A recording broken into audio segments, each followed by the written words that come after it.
Hi everyone, before we get started, I am selling a flight computer. If you want one, you can buy one.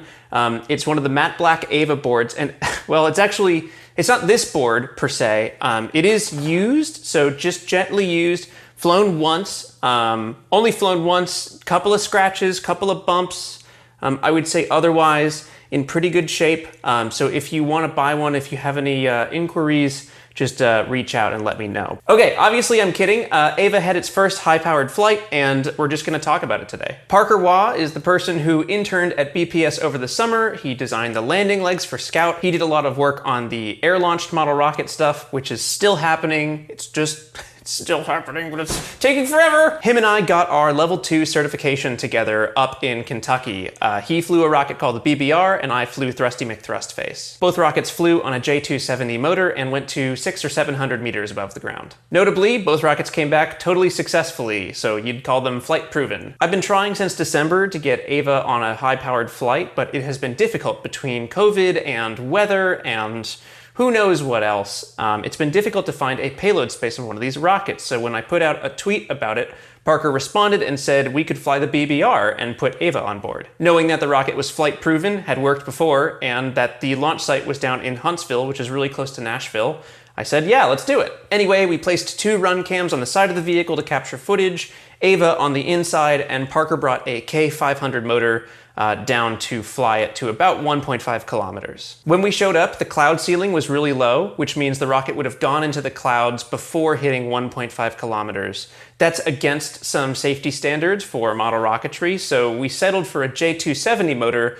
that we purchased from a vendor on site. Once again, the J270 is the motor that flew this rocket before. It worked once, it should work twice, right? Parker reran some open rocket simulations to make sure that with the extra mass of AVA and the cameras, we would be okay to fly. I started setting up the ground telemetry system, and that's a big part of what testing on that day was about. As the rockets I build go higher and faster, we need to make sure we can maintain a good connection with the flight vehicle from the ground. The tracking antenna was mounted onto the video tripod. It's a Yagi directional antenna, and because it was mounted on the video tripod, that means that as long as the rocket is in the camera's view, it's also in the telemetry radio's view. The ground station was running the ground control software that I wrote in processing. This is the software I wrote a little over a year ago to control the Sprite hopper, then the Sprint vehicle, then Scout, and now high-powered stuff. Now the way this rocket works is that it's mostly passive. We have fins to control pitch and yaw, roll is not really a big concern, and once the motor burns out, it's set up to have a deployment charge at the very top. There's a little bit of black powder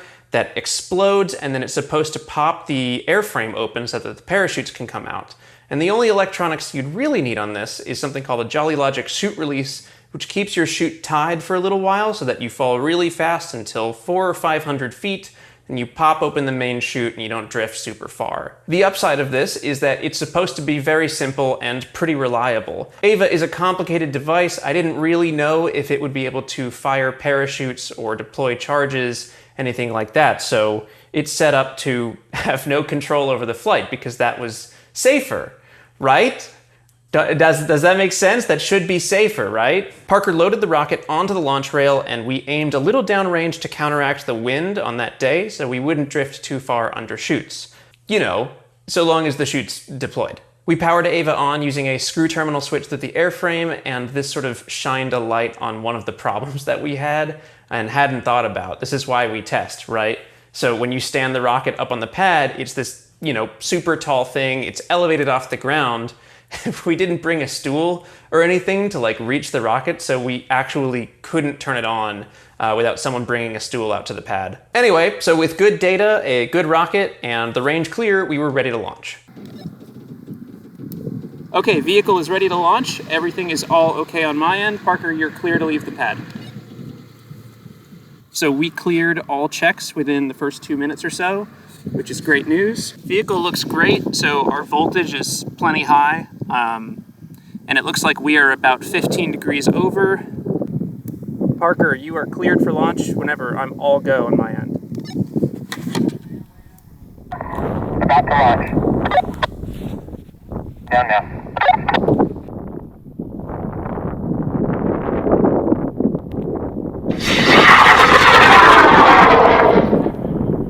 Clean ascent.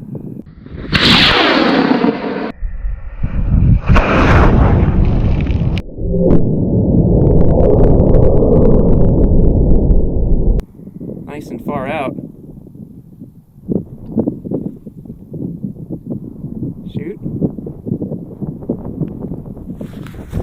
Oh boy. It's coming down. Oh! Hold on. Good thing we paused the video there because it would have hit the ground otherwise. A lot of expensive electronics on board. Wouldn't want to hit the ground with that. That would be a bummer. Oh boy. It's coming down.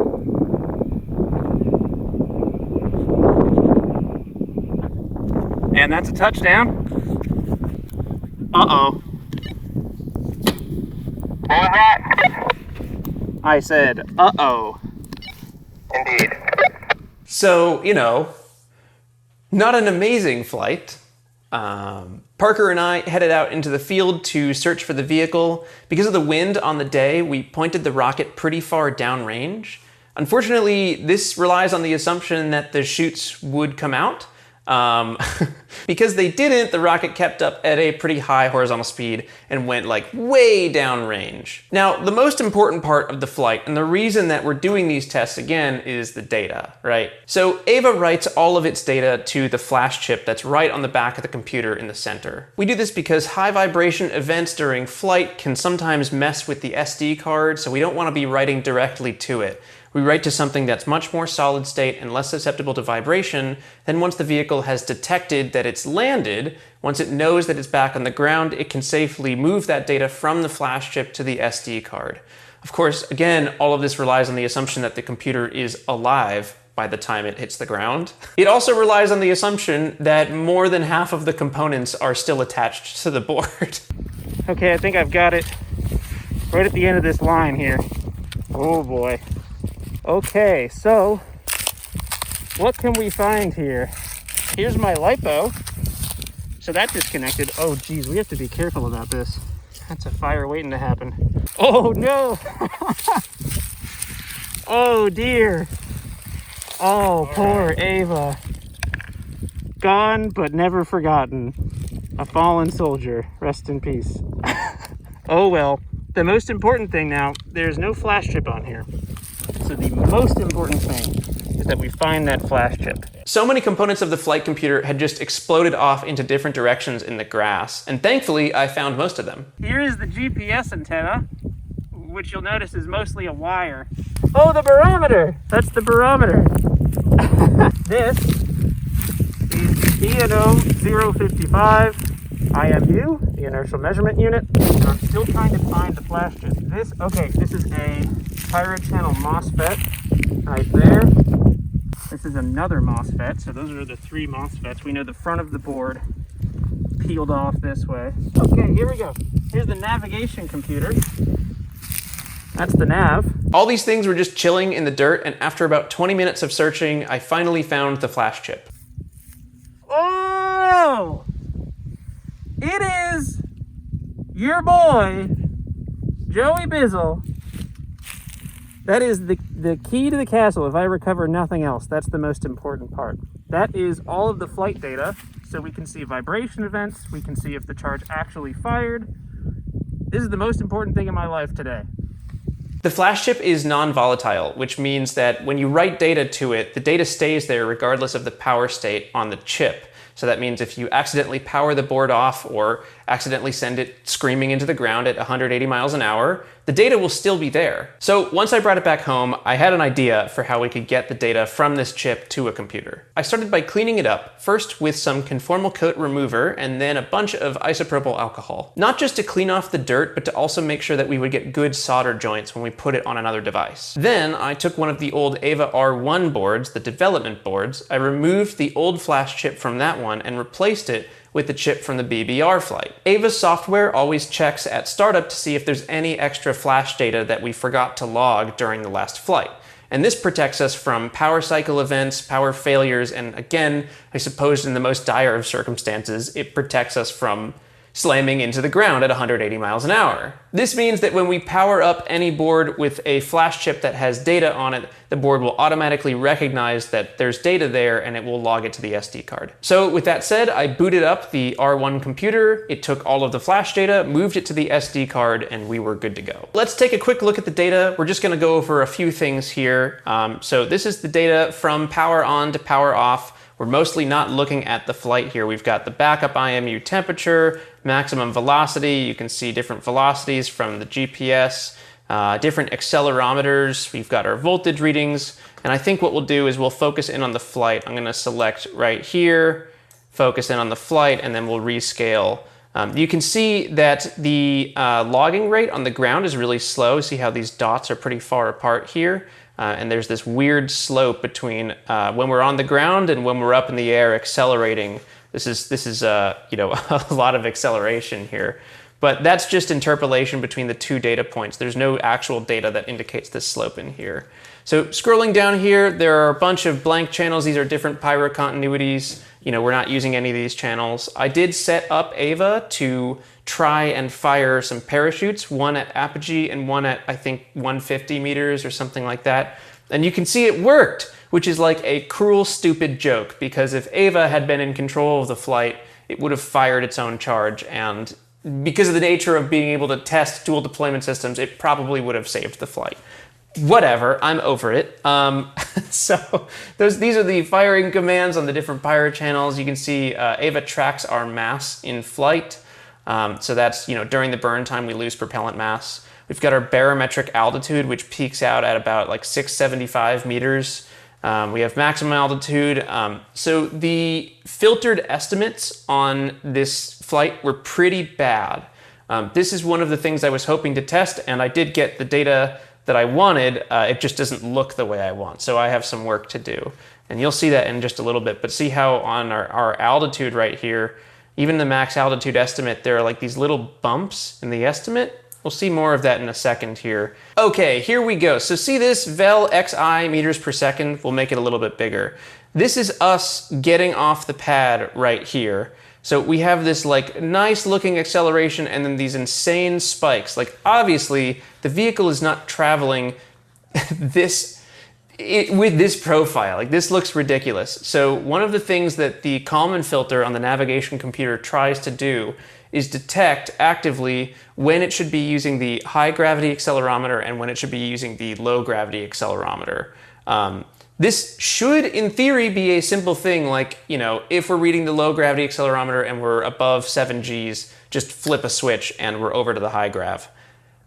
I thought it would work, and it clearly isn't working, so I've got some homework to do here. Anyway, that's the velocity reading, and of course that carries forward to position right here. So you can see like our altitude has these weird bumps in it. That's because the velocity like weirdness carries forward quite a bit. You can see some of these artifacts right there. And then finally you'll see we never actually get to the ground in our filtered position estimates because our position estimate at this point is just not doing so well. Let's see, what else do we have here? This is our barometric pressure. You can see it drop as we get higher up into the atmosphere. That's pretty cool. This is read out in pascals. We've got our position on Y and Z, and so this is us tracking downrange. We have, again, lots of accelerations, more gyroscopic rates, temperature, we have our flight time in seconds, we have our different system states. This is kind of cool. So we go from our ground idle state, which is number 2 right here, to our flight state. Then this is burnout state. This is when we detect apogee right here. And then this is when we detect that we are under 100 meters above the ground. You can actually see this happen on the ground control software. The rocket reports that it's getting ready to land. And so part of that is increasing the data logging rate from 50 to 100 hertz. You know, being aware that you're about to land is an important thing, whether your rocket is controlled or not. I also wanted to show some acceleration readings, so let me pull those up here. Okay, here we go. So these are a bunch of acceleration readings, and you can tell right off the bat one of them is wildly different. So these two, the blue and the yellow, it's very hard to see here. Those are the blue and the yellow are the primary and backup IMU. So that's the BNO 055 and then the LSM whatever That's the backup IMU. And so you can see they read pretty close. They agree quite a bit on what's happening. And then this guy up here, this is the high gravity accelerometer. So this one's rated up to 64G. And this is why we need to switch the filter over between the two accelerometers in flight. So it picks up the true acceleration of the vehicle where the other ones just can't, because they're geared more towards low accelerations. And I did want to show one thing here, which is, it's very cool to me, but if you zoom in very, very close at the very last second, you can see one accelerometer, and it's just the backup, picks up the impact. One accelerometer feels the impact as the vehicle is crunching down into the ground. It reads it out. We log that data successfully before the computer dies. So this is one of the only indications that I could find of like the vehicle sensing its own death. But I always think that's really cool, that little spike. So the other thing that I wanted to look at should be like here-ish. Yeah, there it is. Okay, so this is right around apogee on the vehicle. Once again, these are the 3 acceleration measurements on the vehicle. We've got the yellow is backup, the blue is the primary IMU, and then the green is the high gravity. And you can see the accuracy differences between them. But you can see it on the blue and on the yellow. That little spike, that's the apogee charge. That's the motor firing the black powder charge. So we have evidence that the charge did fire. It did indeed fire. We felt the acceleration, but it wasn't strong enough to separate the vehicle. There wasn't quite enough black powder.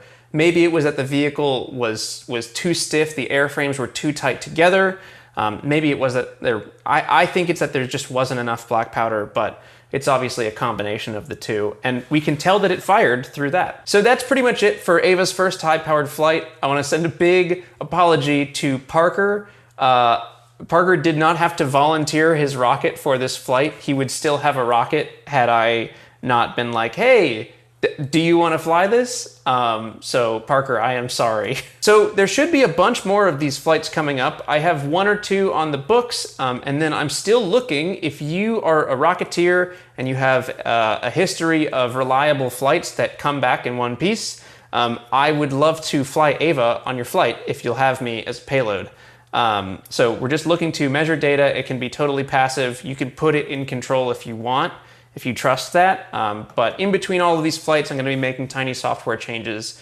And again, all of this leads up to making sure that this is reliable enough that at some point, hopefully later this year, I can put it in control of active control surfaces, or at the very least, parachutes and recovery systems. And now, a quick word from the sponsor for today's video, which is a new phrase that I have not really said before on this channel, so enjoy. This video is sponsored by Audible. Audible, as you might know, is the leading provider of spoken word and audiobook content. I've been using Audible for several years now, sponsorship or otherwise. I use them to listen to tons of audiobooks in my spare time and when I'm working. Some of the work I do is repetitive, so if you ever see footage of me with those headphones on, doing something else, 9 times out of 10, I'm probably listening to an audiobook. This week, I'm rereading a book that I love called Mars Rover Curiosity by Rob Manning and William Simon. On the Curiosity rover, Rob was the chief engineer, and he recounts his experience throughout the program in this book. The stuff that the Jet Propulsion Laboratory does is